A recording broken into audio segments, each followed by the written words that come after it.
Hello, everybody, and welcome to my podcast, Pep Talks.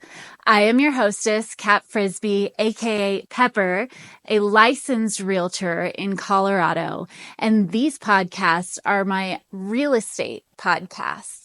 In these episodes, I am interviewing professionals in every realm of the market of Colorado real estate, as well as talking about real estate myself.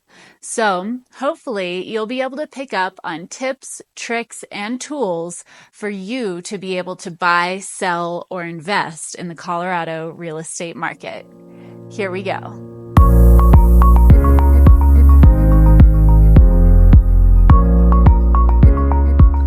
Hello, everyone, and welcome back to Pep Talks. I am your hostess, Cat Frisby, aka Pepper, licensed realtor with Compass in Colorado, and you're watching a real estate episode. Living in the mountains of Colorado, it is a very real and very unfortunate truth that there are forest fires that can burn your home down. When we buy our homes out here, we see the beauty of nature, and we don't always want to admit that it's something that could happen. So today we're going to talk about the top 10 things that you should know should your house burn down. I'm here today with a licensed realtor with Compass and also my Compass teammate, Brooke Weathers. Hi, Brooke. Hello. Great to have you Nice here. to be here. She had her house burned down here, actually, in 2010. So, Brooke, Lots to share. a lot to share. Although it's a painful reliving of that memory, I do want to hear a little bit more about your experience and a lot of other things. So I'll just let you get started. Okay. Well, luckily, the reason I'd love to share this is to make sure this doesn't happen to anybody. And I was lucky that in January of that year, a friend of mine had lost their home in Idaho.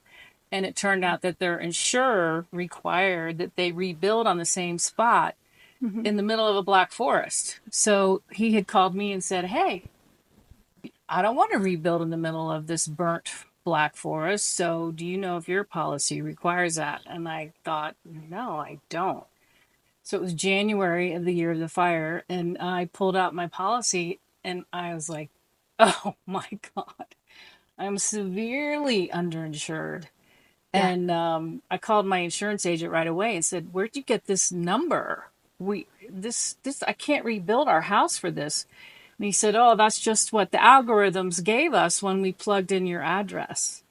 So thankfully, by the grace of God, I was lucky to see that in January and call my insurance agent, and I requested more coverage. Right. And the fire actually happened in September. Yeah, it So happened on the Labor Day. timing was just really The fortunate. timing was so fortunate. I mean, I was a third. I had coverage for a third of what we needed. Oh. Yeah. So I recommend that everybody just take 10 minutes a year, put an alert on your phone, and just find out. You can Google it. What's the current price to build in my neighborhood? Right. And then multiply that times your square footage of your home. And that is the basic coverage that you need. And it's called coverage A, which is your dwelling coverage. Sure. Yeah. And we'll get into that in just a little Yeah. bit. Where were you when you heard about the fire that was happening here? I was here. Oh, I didn't realize that I you were was here. at home. I just happened to be at home when the evacuation came. And I was actually painting my bathroom. And my back was to the canyon, and the green color started going really wonky. And I thought, what is wrong with this paint? And when I turned around and hopped off the ladder, I was like, oh my God, there's a forest fire happening. Oh my God, your heart must have dropped. Yeah. And I was like, where's my evacuation message? And in like 30 seconds, my phone rang. And it was a recording. It said evacuate immediately. The winds were so strong. It was happening so fast. Were there sirens going off No. when you left? Nothing like that. No. And in fact, I'm just a half mile from the fire station. I saw that in coming up here. Sunshine Canyon. And I'm like, where is everybody? Why don't I hear it? Well, they had all gone to Gold Hill where the fire started, Oh, and it was moving really quickly. So it was, I was lucky to be home to grab my dog and my computer and some jewelry and a few things and go. yeah. Yeah. Yeah. And in those like I very know. shocking moments, either, I mean, for me, I probably would have just drawn a blank. I surely would have grabbed the dog and the child, but I don't think I would have even remembered Well, jewelry or anything well, like and that. they, and now I know it's recommended to have a list for an emergency Mhm. list, but I do know one of my neighbors was a firefighter, and they had a list. Yeah. But when it happens, they just like blanked out on their list and they just ran into their house and they started packing up what they could pack up and Yeah. never used their list. So it's great to have a list, but sometimes, you When know, you're panicked, you're things could panicked be and you so just, different. right. This is why preparing in advance is just so It's so important. important. And it's more and more with global warming, there's more and more fires. And we weren't, Sure. yes, the mountains are, susceptible to fires, but the Superior fire 2 years ago was 1,000 homes. Our fire was 160. The Four Yeah. Mile fire was 169 homes burned down. The Superior fire, the Marshall fire, it was called, mostly in Superior, Colorado. That was 1,000 homes down in town. Yeah. The winds Yeah. were just so strong. So it's not just mountain living; it's everywhere now. It can apply to anywhere and Yeah, not just Colorado mountains, yeah, obviously, but, living out here, we've got a lot more people that should really consider yeah, planning in advance, talking to the insurance company, seeing what your coverage is. If you have additional questions, then please talk to a realtor because figuring out price per square foot and yeah. That stuff. your realtor can help you. They can pull it up and find out what an average thing's selling for. That's not really going to get you price to build, but still it'll give you a ballpark.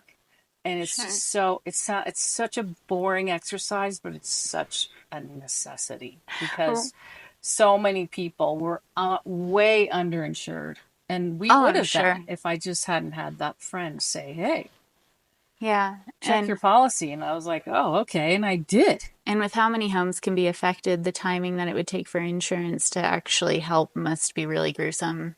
So, Yeah, it's it's mm, it's a lot. So a lot of great things came out of it also, but I love sharing things that you can do to just make sure you're covered. yeah. And where did you work in town in Boulder that helped you with the concept of this beautiful Oh, home rebuild that you have? it was a green building supply called Ellie's Eco Home Store. Yeah. They didn't make it through COVID, but yeah, it was.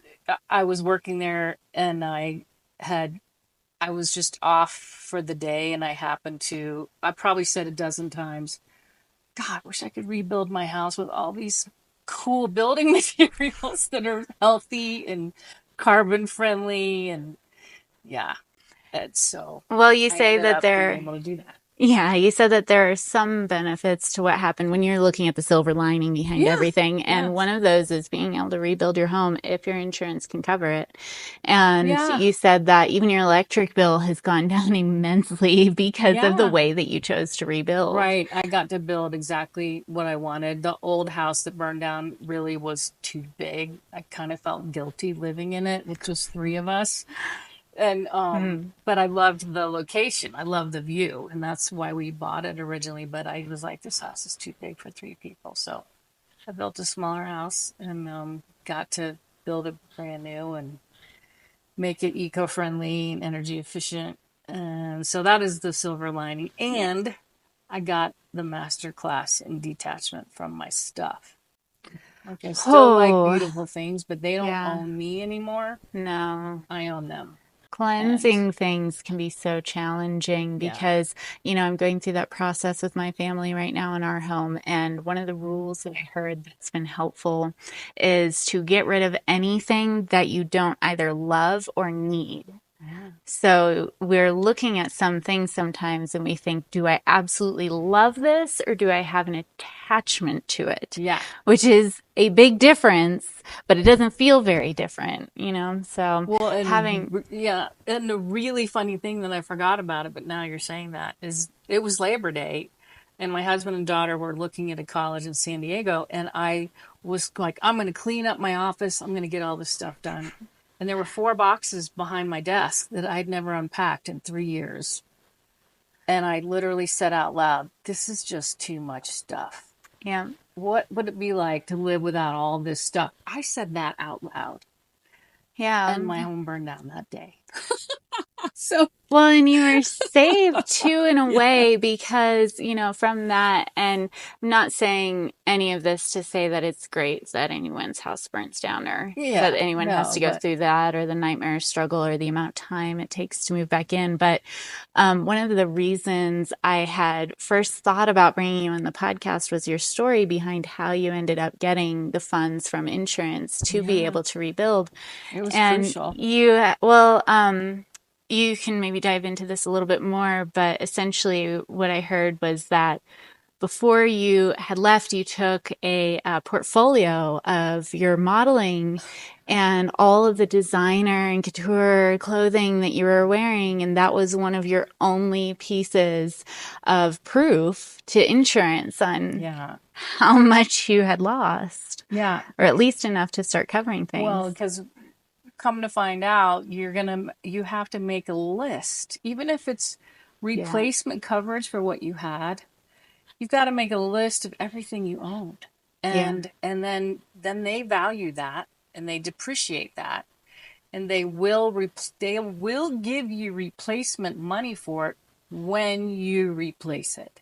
So let's say you had a $2,000 couch. And they say, okay, you owned it for 5 years. We're going to give you $500 for that. But when you go buy that $2,000 couch again, we'll give you the difference at that point in time. So they give you $500 depreciated up front. And then when you go buy it and you give them the receipt, they'll give you the difference. Oh, here's your other $1,500. Imagine doing that for everything you own. I mean, and you're already traumatized by losing your home. Now you got to remember everything that you lost. You got to value it. And then you got to go replace it and submit receipts. Sure. And that's only if you have that kind of means to be able to forward that money and wait for it to come back to you. At that time. It's like getting a rebate or something. So I told him, I came back to my house to grab stuff on my way out before I knew I wouldn't be let back up in the canyon. I was like, oh, I need to get this. I need to get this. Mm-hmm. And at the last minute, I just happened to see my portfolios from my work of 25 years. And I went, oh, I should grab that just for, it's my life history for my daughter. And you just pulled it out to show your daughter somebody, right? A friend how lucky that you did. See it. And that's why it was sitting out on the counter. Because when you're evacuated, they cut the power.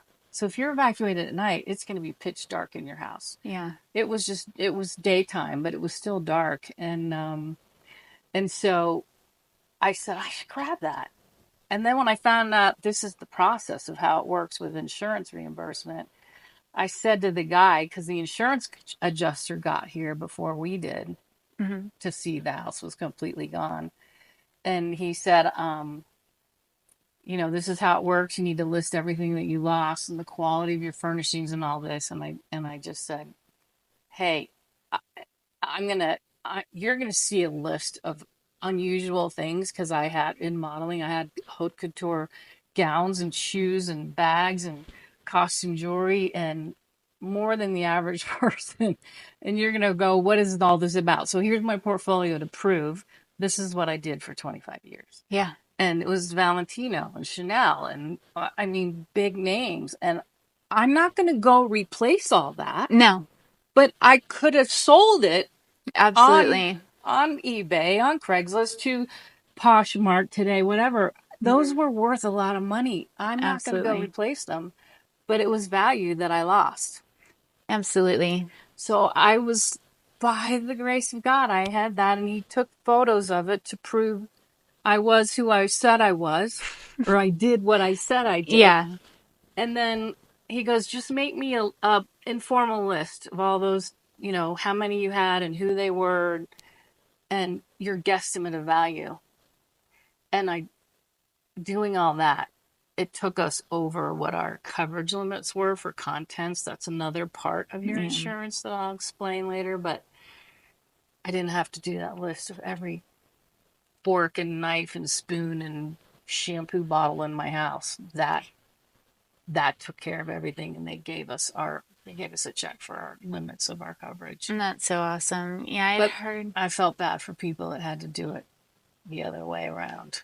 I had heard also that just taking pictures of everything in your house to start, at least, even if you don't Yes. start writing things down or how much they cost or saving receipts, even just taking Or a pictures. video.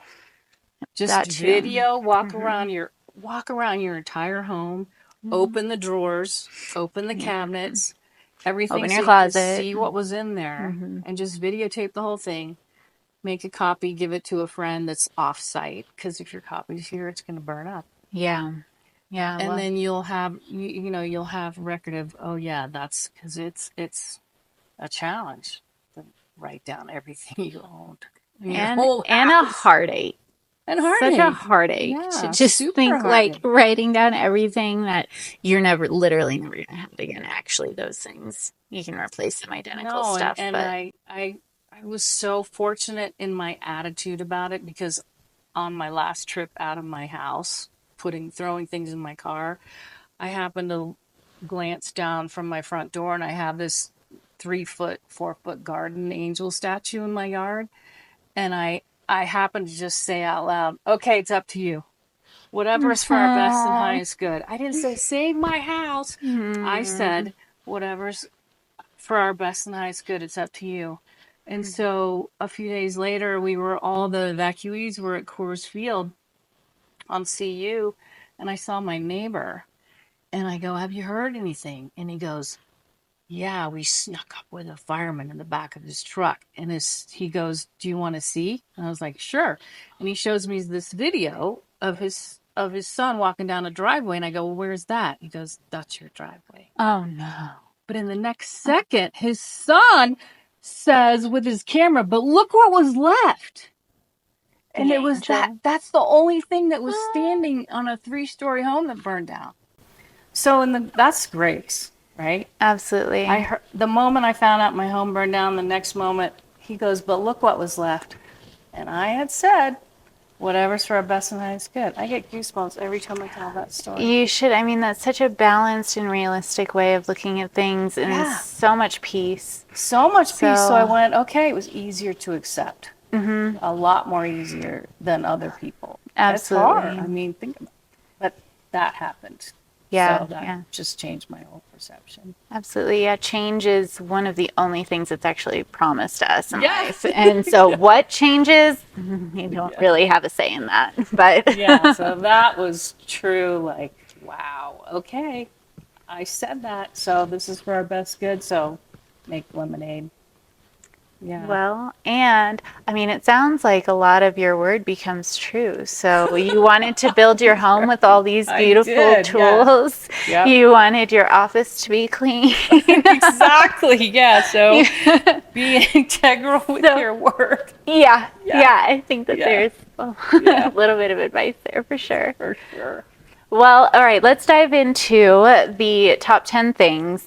We dipped into a couple of them, but I would go a little bit deeper. So, number one, and we kind of touched base on this, maybe you can, just as a reminder, the dwelling coverage of homeowners policy and making sure that it's at the current cost per square foot. What other details might be in there? Yeah. So just make sure you do that annually. Some good insurers will send you an email reminder. Hey, it's time to review your policy. That's a good hint. I mean, really take that hint and do it. Yeah. But just make sure, see what they are. The building price per square foot is currently, multiply that times the square footage of your home. Then there's another coverage called accessory dwelling coverage, which is like all of your, like a storage unit, your landscaping, your pavers outside, all that's not the actual home. That's usually 25% of whatever the amount is for your major dwelling. Okay. So they have that. So the biggest things are the dwelling coverage, accessory dwelling coverage, and then contents, which is what I was talking about. that is it's all contents. You don't get to say, I want this much contents coverage. It's based on it's prorated on what is so if your house is covered for, let's just say, $1 million, contents is usually 35% of that. So they're going to give you $350,000 of, if your policy is $1 million policy, your contents will be $350,000, just a blanket amount. Is how they most of them do it. It'd be smart then to have your insurance broker break down maybe in a little bit more layman's terms of what it means, like what coverage means for what parts of the house. Yeah. I mean, people out, especially out here, we have like spas and all kinds of stuff that's outside, or even in-ground pools. There are a surprising number of them in Boulder County, actually. Yeah, and even the blacktop on your driveway that gets burned up. Yeah, people don't think of that, right? Yeah. And so fire clears out just about all. Clears out just about everything. So the second thing, accessory coverages in a standard policy. Yeah, so that's what I was just mentioning about hot tubs, your pavers, your hardscape, landscaping, all the other stuff that's not the actual building of your house. So that's all the other coverage, and that's usually an additional 25%. So if you've got $1 million coverage A for the home, then the accessories will be another $250,000 on top of that. And accessories, so just to be clear, it really doesn't mean like patio furniture. No. It would mean something built in. Something attached, essentially. Yep. Or a shed, which isn't, like a shed, a barn, fencing. If you have fencing around your house, that's considered accessory dwelling coverage. Yeah. Got it. Okay. 3. So we did touch base on this a little bit, but taking video of all of your household inventory, and you'll have to list everything you owned and store offsite. That's the part that we sort of talked about just in passing. Storing offsite is something that I've recently learned to do. So for instance, I have a lot of backup drives for things like these podcasts, and even just backing up taxes and things like that. All of that goes into a storage unit offsite. So copies of things. I would do it into the cloud and into an offsite place. Yeah. And then that I would do every year because you change stuff out. Right? Yeah. And anything that you would, for instance, like if you have a basement or something like that, anything that you would put down there, you might as well just store offsite if you can, if you have the means to. Because if it's that important to you that you're storing it and you don't need it right now, probably put it somewhere else. Yeah, and they're going to have, so all insurance companies, if you have an outrageous collection of art, jewelry, guns, those are going to be called riders. So it's an additional rider to your policy. So they won't, you can't, if your home burns down and you go, hey, I had a $300,000 art collection, they're not going to cover it. They're only going to give you the standard maybe $2,000 for artwork. So that's when you want to make sure you add that on to your regular coverage. Wow. That's called a rider, and I forgot to talk about that earlier. Yeah. So any special collections that are worth more than the average Joe, you want to tell your insurer agent that I need additional coverage for just this. Absolutely. What else do we have? 4. Okay. I was just thinking in my head, like, how many writers do I have? I mean, I've got a long family history that's like has just colonial this and that, and makes you think. How do insurance companies treat replacement value? So that's our number 4. Yeah. So I touched on that briefly, that they're gonna, it's either actual cash value or it's replacement value. So actual cash, they're gonna just, when you turn in that long list of what you owned and they want to know when did you buy it, or guess your best guess and how much was it, big ticket items they're gonna hope you had a receipt for, but you won't because your home just burned down with everything in it. So, but actual cash value means they're going to depreciate it down, and here's your check.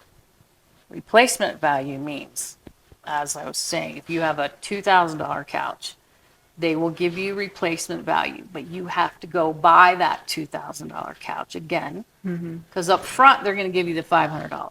Right. And then when you say, here's my receipt, I replaced the couch, then they're going to give you the difference. And on a home, that's for contents. For a home, replacement means they are going to pay to replace exactly what you had in today's prices to a certain amount. So you really want to look, what kind of policy do I have? Cash value or replacement value? And I highly recommend replacement. So number 5. Yeah. This is ALE. So how does alternative living expense of a policy work? I know there's a quote like use it or lose it. Yes, use it or lose it. That's one of the other things you want to really look closely at your policy. Alternate living expense means they're going to pay for you to live somewhere else while you rebuild your home.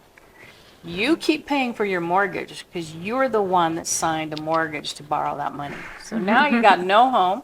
Yeah. And you're paying a mortgage for no home. So alternate living expense means they're going to pay for you to go rent somewhere else while you rebuild your home. And many insurance policies are only 1 year. And there is no way you can get your home rebuilt in a year in today's modern times. Sure. So you want to make sure you have 2 years at least. 2 years is a good amount, a good barometer. And I heard that in the Superior Fire, because that was over 1,000 homes, they had economy of scale with a lot of homes burned down then. And I think the insurance commission stepped in and insisted that all the insurance companies give those people 2 years to rebuild their home, even though they only have 1 year on their policy. But now if you're a one-off, like your home burns down and 1,000 other homes didn't at the same time, you're not going to have that power of volume. Yeah, and sure. so you're going to get stuck with whatever they're going to say, sorry, you That's have what a year to happened. rebuild. Yeah, that's what happened around our area. Really? Neighbors Yeah, burned down exactly. in 2016. We were completely unharmed. So, I Right. mean, literally neighbors. So, yeah, it's interesting. So, do they give you, at least in your case, maybe it's different in different areas, talk to your insurance brokers, but did they give you a set monthly rate, or is it based on, like, I'm basically sending in receipts saying this is my month at this hotel? It'll say, if you look closely, you want to find out how much time do you have to rebuild your house, and you want 2 years, trust me. Well, And then that's going to say $150,000 is your flat. it's a flat rate. I see. So let's say 24 months into $150,000, whatever that is. Can't do math that fast. Then that's the amount that you have per month to rent a place. So I had no idea about any of this. And as soon as 170 homes have burned down, everybody's rushing to find a home to rent, right? Right. And all those homeowners are going, oh, we can charge a lot now. Oh, God, how ugly. I mean, Yeah. and this is part of why Gouging. we watch these podcasts. This is why we're doing this. And so I happened to go at the time ours burned down in 2010, the going rate was about $1 a square foot. And we're all rushing to find a house. I find a house that's 6,000 square feet in North Boulder for rent. And I'm like, I don't need this much space, but that's the only thing we can find right now. I called my insurance agent and said they want $6,500 a month to rent this house. Oh, God. And he goes, well, you have this much coverage. If you're going to be in here for 2 years, you're not going to go over that. I don't remember what it was, but that flat rate. So you want to look at how long is the time frame and what's the amount. Sure. And what's the going rent rate now? And all these things are negotiable with your policy. It's going to make it a little bit more expensive, but that's what it's for. Right. Negotiable prior to. So check your Yes. policy now. And that's the other thing to know. Once an evacuation has been formally declared, you cannot call your insurance company and change your policy. They're not going to, you Makes cannot sense. do it. Yeah. Makes But a lot of sense. people don't realize that. So what is the time frame allowed to rebuild? So we're talking about, how much time you have to use the ALE and or spread it thin. It's in your policy. So if you can tell your insurance company, hey, right now I'm looking at my coverage and I only have 1 year. I want 2 years. And they're going to say, that's going to be a more expensive premium. And you say, well, that's what I want because you can't rebuild a home in 1 year now. A tract home can be rebuilt within a year. But most people around here don't have tract homes, and the time it takes to negotiate with the insurance company and get, if you're going to build something different, that's a couple of months of architectural work. Yeah. And If you could dive a little bit deeper into that so people wrap their minds around what it actually takes to rebuild, because first it's a lot of discussions. Yes. And then it's a lot of back and forth. Yeah, we negotiated for 6 months with our insurance company Okay. to get the right coverage. And thankfully, I had proof of an email to my insurance agent that said, I asked for more coverage and you did not give it to me.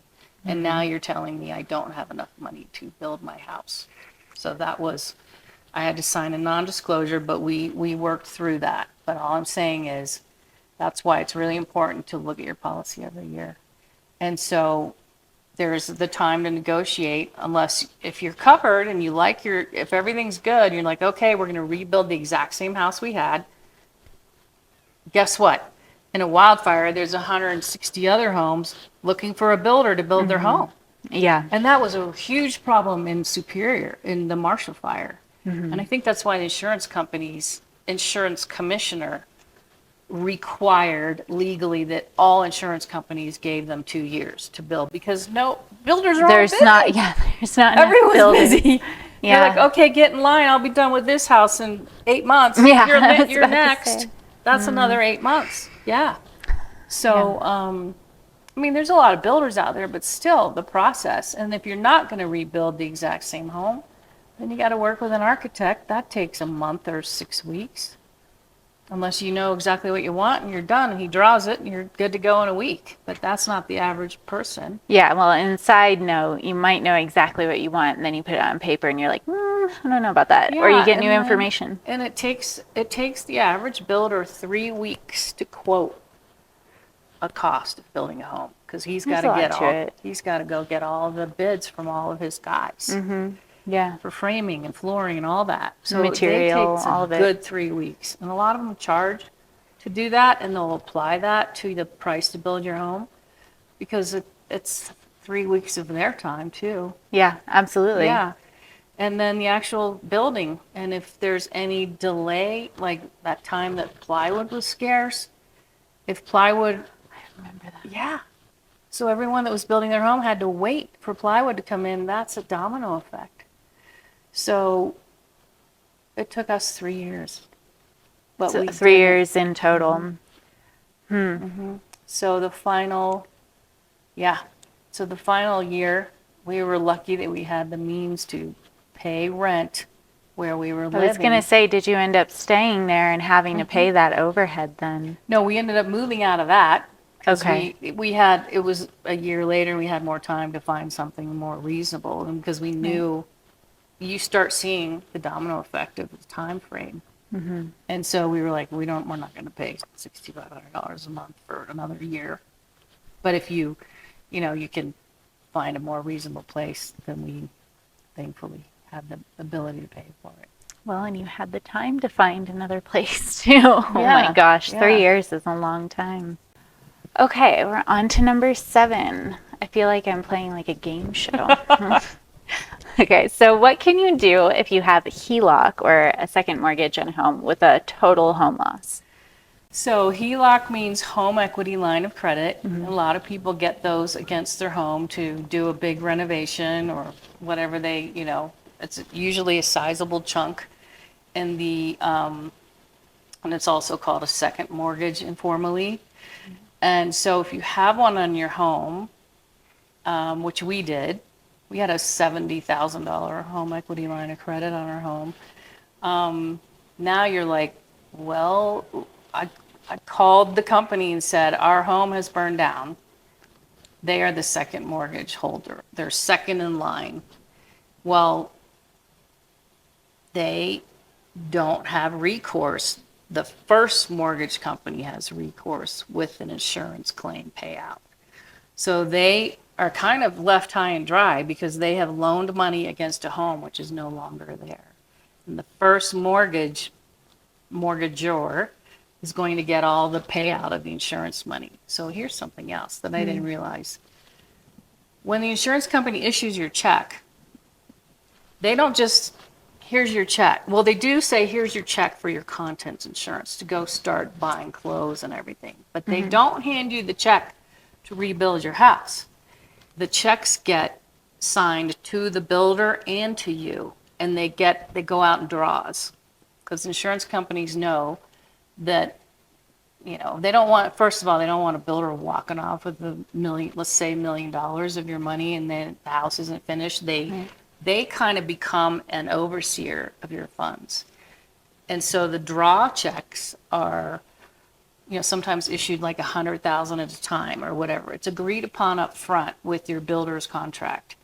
And so it's going to be issued into your name and to your bank's name to make sure both people sign off. The bank has to sign off that here's the draw being given out, and you have to sign off that, yes, this is the correct amount, and then you have the funds to pay your builder slowly over as the home is built, because it takes a year or so. Here's a really important thing that I forgot to say.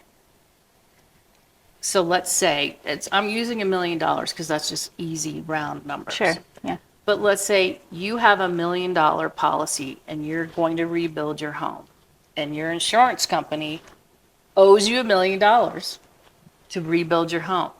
But they're parceling it out over the time, year and a half it takes to rebuild your home. Who's making the interest on that $1 million? What the insurance companies don't tell you is that you, as the recipient of that money, you as the insurance holder is the one to make the interest on that $1 million. They don't tell you that. So I called my mortgage company and said, I'd like that money to be put in my account and I want to make the interest on it. And they said to me, well, that's going to be a special request of a committee. And I said, okay, go ahead and do that. But this is my money the insurance company has paid to you, and you're holding it on my behalf. I want to make the interest on that. Yeah. And that ended up being about $13,000 and change. Oh, yeah. In the first year. It took a year and a half to build our house. $13,000 that we received that was interest. Because you caught that kind of thing. Would have kept.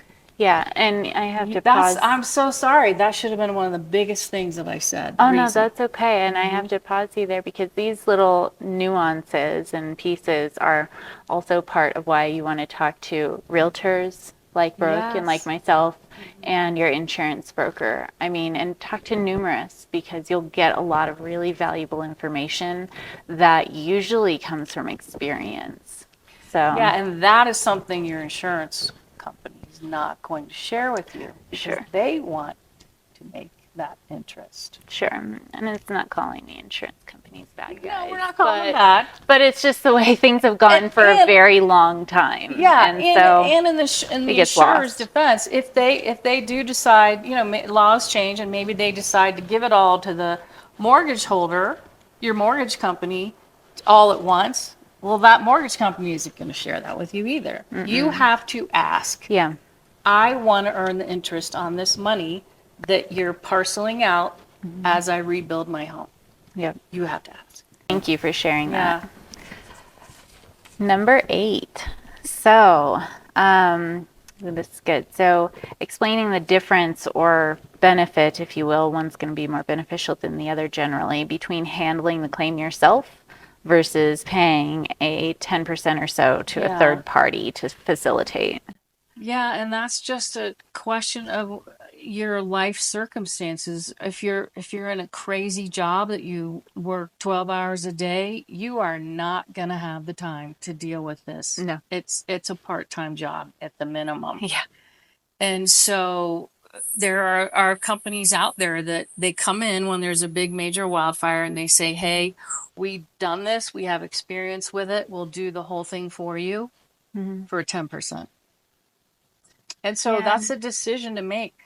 For us, adding in the coverage to rebuild our home, plus the contents insurance, plus the accessory dwelling I was telling you about, that all added up to over $1 million. Right. All those coverages together. So 10% was $100,000. And I thought, well, no, I'm going to make that money and I'm going to carve the time out and do it myself. Right. But there are a lot of people that can't do that. And so they are valuable. They have a place for people that don't have the time to do it. And I made the time. Good for you. you. I made that decision. Good for you. I would have tried too. I mean, yeah, it changes your life in so many ways. Half of a $500,000 policy, that's $50,000. Yeah. But some people are like, it's worth it to me. Well, I can't handle this. Someone else do it. That's worth it to me. And that's good too. Or like you said, they're far too busy. I mean, even maybe working more than one job. Right. You know, it could be that way. Right. Yeah. I mean, to me, though, even if it were back in my days of working 3 jobs, I think that I'd rather have a Lucid on top of a new house than have somebody else do it, you know, and Lucid meaning the car. But because that is a whole car. That's a decision to make. Number 9. Okay, so what are defensible materials? And let's definitely define defensible. Yeah, meaning it's fire hazard rated materials. So you'll if your home burns down, like some people's home burned down because the home next to them was on fire. You know, they didn't have actual sparks land on them, but when that home caught fire, it was so close by and they had flammable materials. So when a small spark did fly over, it caught their home on fire. So like, it's a fire rated roof, either a metal roof or fire rated shingles, asphalt shingles. It's just it's less apt to catch fire. And there's eaves that you can build that are anti-fire. We had to, in rebuilding, Boulder County was good about, you know, these are the stringent rules now because we don't want this to happen again. Right. So they had every county has their list of what they require for fire defensible building materials. And we had to put 3 feet around the entire envelope of our house of gravel or rock so that shrubs that are high fire risk, like juniper, like I don't even think you can plant juniper in Boulder County anymore because it's highly flammable, like a resin. And so, moving trees, now insurance companies in the mountains are requiring no trees within 30 feet of the envelope of the house and no wood piles or anything like that within 30 feet. Huh. Yeah, so they're getting very proactive. Where can you find that kind of information in your town if you don't already know it? Just Google, like for here, Google Boulder County fire defensible building materials. And so laws and regulations. Stone. So when we rebuilt this house, our exterior is stucco, which is like stone. Our roof is metal, and we have stonework, so it's all fire resistant. Nothing is fireproof, but fire resistant materials. Yeah. Right. And if you're building new construction, I highly recommend that because, you know, that was down in town, that Marshall fire, which was a huge fire. Yeah. And you said something there that I think is really important. I laugh whenever I look up fireproof safes because I had one. I had one. It didn't work. There really is no such thing as fireproof. No, there's It's not. I fire had one that was resistant good up to always. 2,500 degrees, and that fire was 3,500 degrees. Yeah. It's Yeah. gone. So don't So, trust that kind of thing. I mean, it can be valuable to a certain degree, yeah. quite literally. But Yeah, and yeah, stuff that's really, really important that you don't use every day, that's when a safety deposit box is valuable to have in town somewhere else. absolutely. Yeah. Okay. Number 10. Okay, same thing. Defensible. What is some defensible landscaping? You had already mentioned stone Yeah, and stone, gravel, just making sure no cleaning your gutters out, because I learned during this that fire sparks can travel up to a mile away. So a home that's burning down a mile from you, if that fire ember floats, and it can float right into your gutters, and if you got a lot of pine needles in there, poof, they're just going to go up. So yeah. clean your gutters out. I know it's such boring and tedious work, but it's clean your gutters out to get the pine needles out because they're highly flammable. Consider installing some vented eaves so that they let airflow. Uh, no trees within 30 feet of your house, which is hard for people because we all love trees And privacy, and privacy shade. yeah, and then nothing right up against the house like rocks or gravel, and then you can have your Things away from the house. Right. but it's hard because that's not how we've lived in the past. We've had shrubs all around our house. Sure. I Yeah. mean, but again, it comes down to change. And if you just change your mind, there are so many different perspectives that you can look at something or think about something. So if you step outside of whatever it is you're currently thinking and see what else could be going on, you might Yeah. come up with some really awesome stuff, great Yeah. ideas. And just like you in rebuilding this awesome house, I'm sure a lot is a lot different from the last yeah. house. And I'm sure Yeah. you loved your house before too. Yeah. So, But yeah. I wasn't gonna let that. If I'm starting from scratch, I'm gonna build it right. Oh, Sure. and I got off on a tangent about the HELOC. So, Oh, okay. because they're the second mortgage, they're in second position. If someone doesn't have enough insurance to rebuild, and the first mortgager, if you decide not to rebuild, you've got to pay that whole mortgage off, which technically you should have enough money unless your land is worth a whole lot of money. But my point in talking about it is it's a question to call your second mortgage company and negotiate that loan, because there's nothing there now for them to use as collateral. They're in second position, it's a second mortgage, and you can say, my home is burned down, and I'd like to negotiate my balance of my loan to pay you back, because technically speaking, there's nothing. There's no home Yeah. for them to go after as collateral. I'll just say, make that call and negotiate. If you have more questions too, I'm sure that Brooke has a lot of information that she would love to help anybody with. Yeah. Whether Yes. it's happened to you in the past and you have more questions, or you're just being safe, covering your butt just in case something happens. So thank you so much for all of that. Yeah, and finally, United Policyholders is like I don't know if you guys remember, what was his name, Ralph? He was like the consumer advocate back in always fighting for the consumer. I can't remember his name now either, but UnitedPolicyholders.org. They are the insurance person's, us, the homeowners, advocate. So they have a lot of information on their website.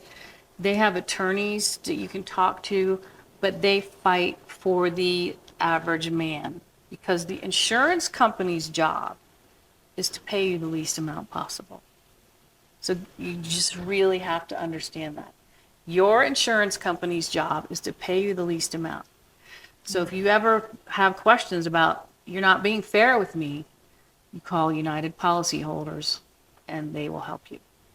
Good thinking. They'll Thank give you you for sharing. advice. They'll send you places. They'll give you, yeah, Yeah. because it's a lot. Thank you for Welcome. sharing that. Yeah. So if you would like to reach out to Brooke, you can contact her via email at brooke.weathers@compass.com. That's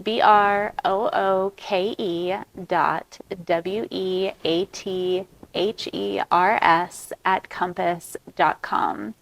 Thank you so much for watching today. Feel free to reach out to me too with any questions, and we look forward to seeing you in the next episode. If you're watching this episode, you will see here Brooke Weathers' portfolio. Thanks so much for watching or listening. Please like, follow, or subscribe at PepTalks.Live.